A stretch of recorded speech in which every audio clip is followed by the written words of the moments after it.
Now that we've seen how materials and labor costs flow through a firm's management accounting system conceptually, let's see how this works in an example.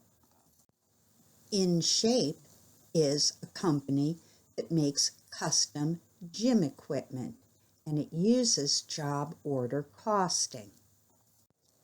We are told that at the end of August, the firm had $30,000 of raw materials in inventory. That must be materials that the firm had already purchased but hadn't used yet. And it owed $17,000 to its suppliers, not because it had no intention of paying them, but because the bills weren't due yet. During September, the firm bought more raw materials on account. In other words, with the expectation that they would pay these suppliers later. Let's see how the firm would record these events. The amount of raw materials that the firm had left over at the end of August and the amount that they still owed their suppliers should already be recorded in the firm's accounting records. Now let's record what happened in September. The firm bought more raw materials.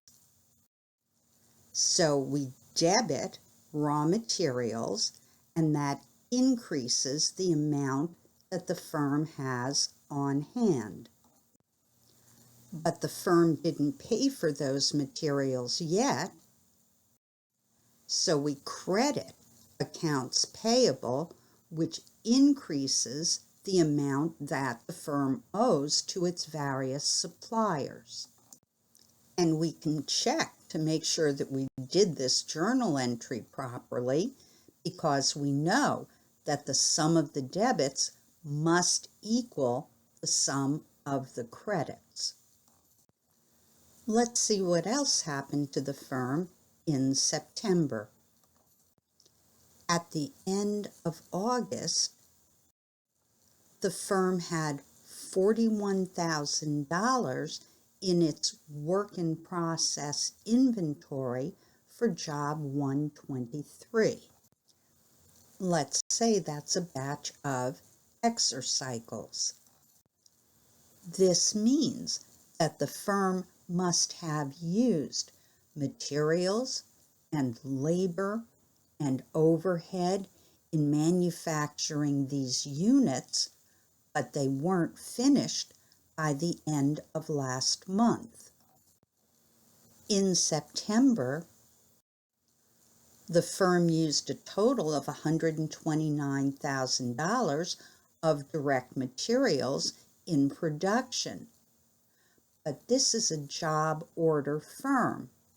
That means that the firm used these materials for specific jobs. Some of the material went into job 123, the exercycles.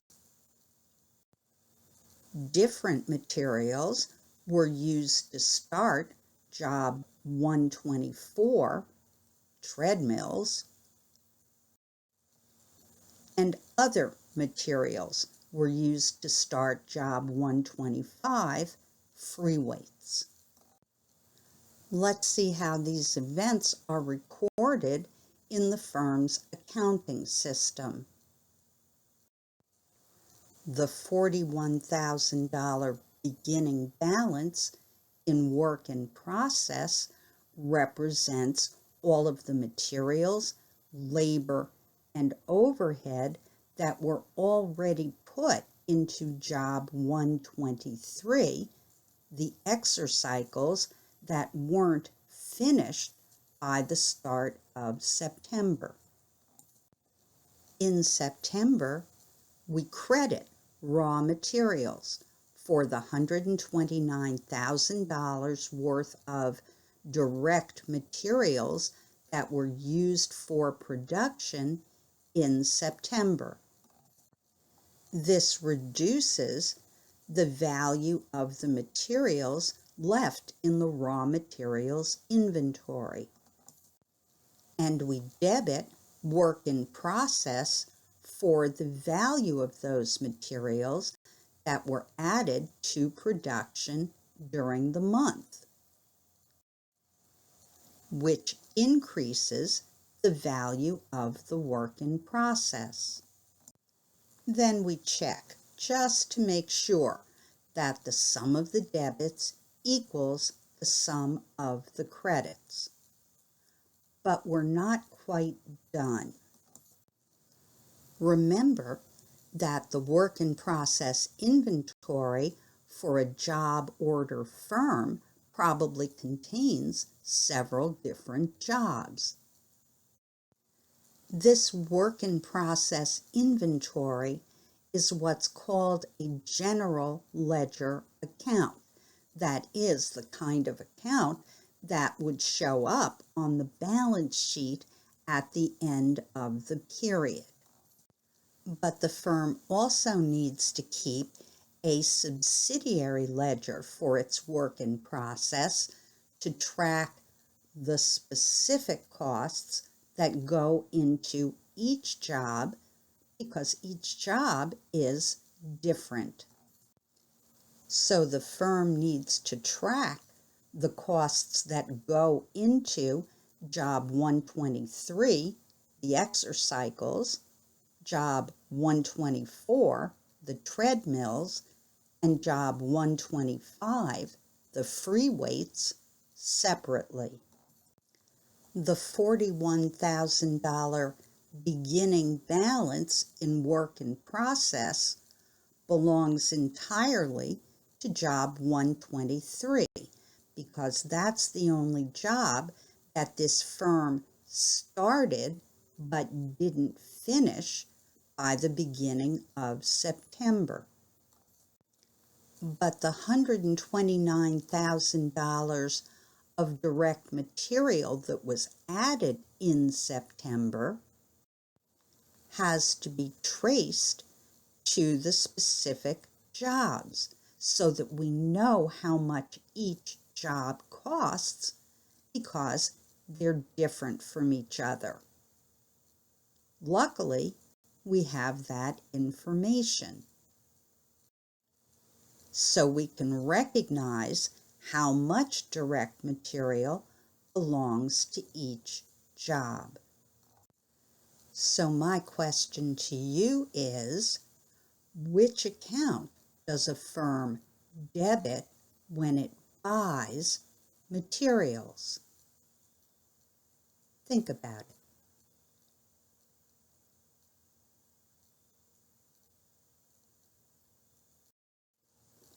That's right.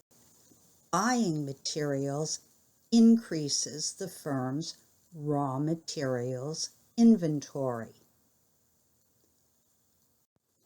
So, which account does the firm debit when it uses direct materials?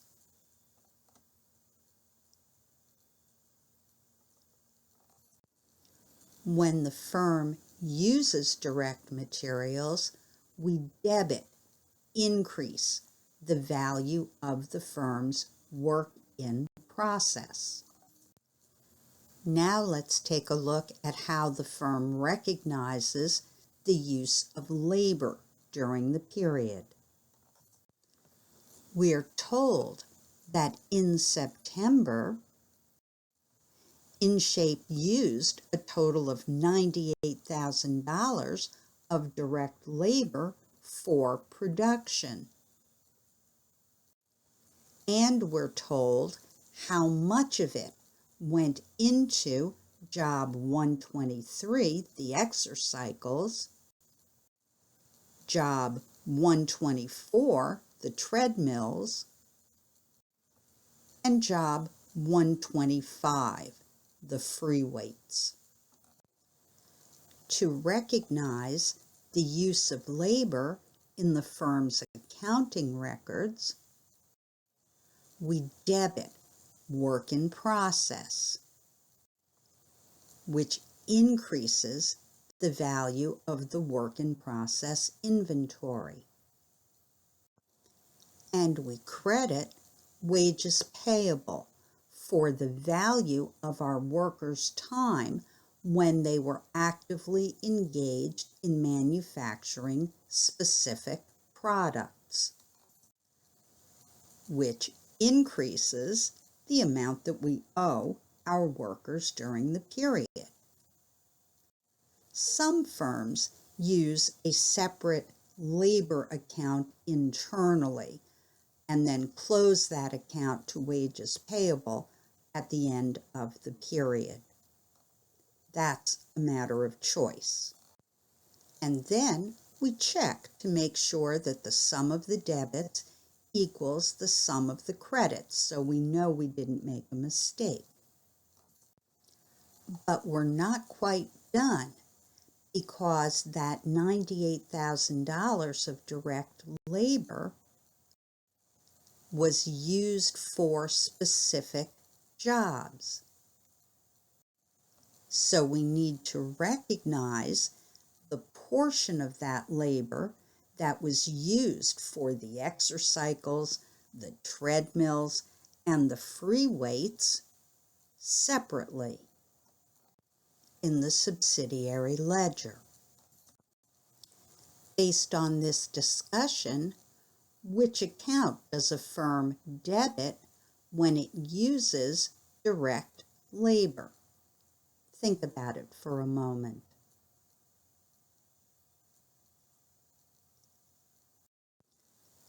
That's right. When the firm uses direct labor, it debits work in process to recognize that the labor increased the value of the various jobs that the firm was working on during the period. In the next part of Chapter 17, we'll look at how a job order firm handles its manufacturing overhead.